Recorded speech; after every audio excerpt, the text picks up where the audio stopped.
Oke, kita sudah masuk notebooknya. Seperti biasa, pertama kita import data frame-nya dulu menggunakan Panda Read CSV. Dari CSV menjadi data frame. Langkah pertama yang kita lakukan yaitu explore datanya. Di explore data ini, saya melakukan 6 tahap, yaitu check outlier, terus mengetahui jumlah datanya, cek apakah ada value yang kosong atau nol, dan kalau ada, kita isi value kosong tersebut, lalu kita ketahui persebaran datanya apakah imbang atau tidak imbang, dan kita cek bagaimana korelasi data antara variabel satu dengan labelnya, yaitu outcome. Pertama kita cek outliernya dulu, yaitu menggunakan histogram berikut. Nah, di diagram ini pregnancies itu boleh 0 dan data yang lain itu tidak boleh 0, karena di glukosa, blood pressure, skin thickness, insulin, BMI itu kalau value-nya 0 itu termasuk data yang aneh atau abnormal. Jadi kita harus isi datanya untuk di step berikutnya. Nah, sebelum lanjut step berikutnya seperti mengisi data, kita harus tahu dulu nih jumlah datanya ada berapa. Datanya yaitu 768 baris atau 768 rows dan ada 9 kolom. Melanjutkan dari permasalahan tadi yang datanya banyak 0, kita sudah list beberapa data yang memiliki 0, yaitu ada di kehamilan, glukosa, tekanan darah, ketebalan kulit, insulin, dan basal metabolic index atau BMI. Nah, di data ini yang boleh 0 hanya pregnancy saja, maka dari itu kita mengisi value 0 di data glukosa, blood pressure, skin thickness, insulin, dan BMI menggunakan median imputer, karena median imputer adalah mengambil nilai tengah dari data-data tersebut, sehingga itu lebih possible dan lebih masuk akal daripada menggunakan min ataupun modus. Nah, setelah data sudah diisi dan tidak ada yang 0, maka kita cek nih persebaran datanya. Persebaran data ini kita cek untuk tahu lebih banyak mana data yang tidak diabetes dan yang diabetes. Nah, di sini terpampang di diagram bahwa yang tidak diabetes lebih banyak daripada yang diabetes. Ini sangat sensitif karena ini akan memberikan model bias kepada tidak diabetes, karena model lebih banyak belajar di yang label tidak diabetes daripada yang diabetes. Makanya itu nanti harus kita balance datanya, harus kita seimbangkan. Nah, lalu kita cek nih korelasi datanya. Korelasi data ini cek antara data tersebut dan label outcome-nya apakah saling berkorelasi atau tidak. Nah, cara bacanya yaitu dari sini outcome. Kita cek yang di sini pregnancies, glucose, blood pressure, skin thickness, insulin, BMI. Ini diabetes pedigree function, age, sama outcome. Nah, kita lihat yang ada di sini, atau lebih mudah kita lihat di sini saja.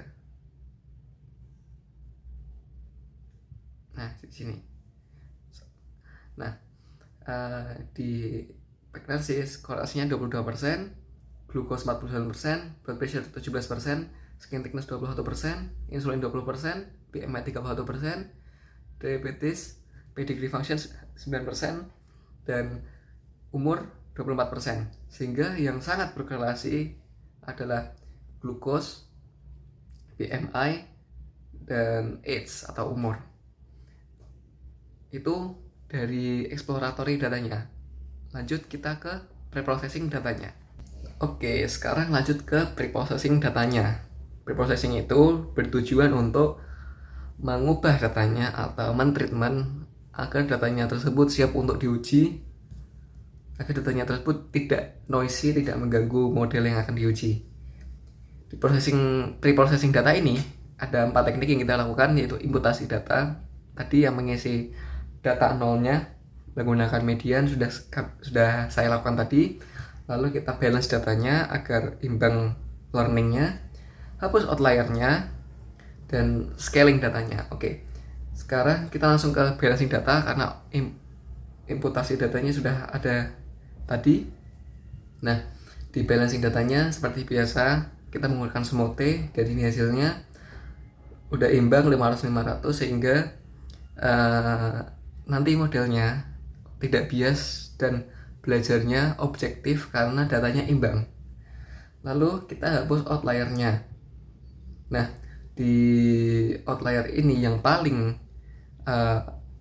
sebutannya paling ekstrim adalah outlier di insulin karena mengandung nilai 800 padahal itu tidak possible. Makanya saya menggunakan algoritma bernama EQR, yaitu ambil persebaran datanya yang 25% dan 75%, lalu ini ada rumusnya, dijumlahkan dan dikurangi, lalu di hasil perhitungannya mendapatkan yang paling rendah, lower boundnya ini mendapatkan 112 dan yang paling tinggi 135.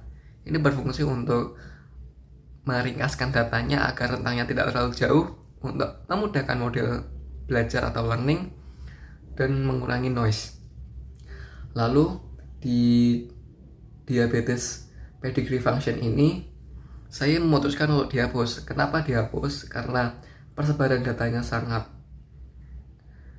tidak normal. Ada yang 900, ada yang 1000, ada yang 200, ada yang 0,14. Persebaran data tersebut tidak normal dan korelasi antara diabetes pedigree dengan outcome sangat dikit, yaitu hanya 9%. Maka dari itu saya putuskan untuk dihapus saja karena itu mengganggu learning datanya atau noisy. Nah, setelah outliernya saya hapus di insulin dan menghapus diabetes pedigree function, maka kita scaling datanya. Untuk apa? Untuk meringkaskan lagi datanya, untuk meringkaskan lagi rentangnya agar model lebih mudah lagi untuk learning datanya. Nah, ini hasilnya setelah di scaling datanya jadi lebih ringkas agar lebih mudah model untuk learning datanya. Oke, kita lanjut ke modeling datanya. Di modeling datanya ini saya menggunakan 3 algoritma, yaitu support vector machine atau SVM, random forest classifier, dan XGBoost. Kenapa saya memilih SVM? Karena SVM sifatnya itu hyperplane atau menggunakan jarak. Hyperplane adalah seperti ini, dan data yang sudah di scaling akan cocok dengan sistem yang hyperplane seperti ini karena data yang sudah scaling kan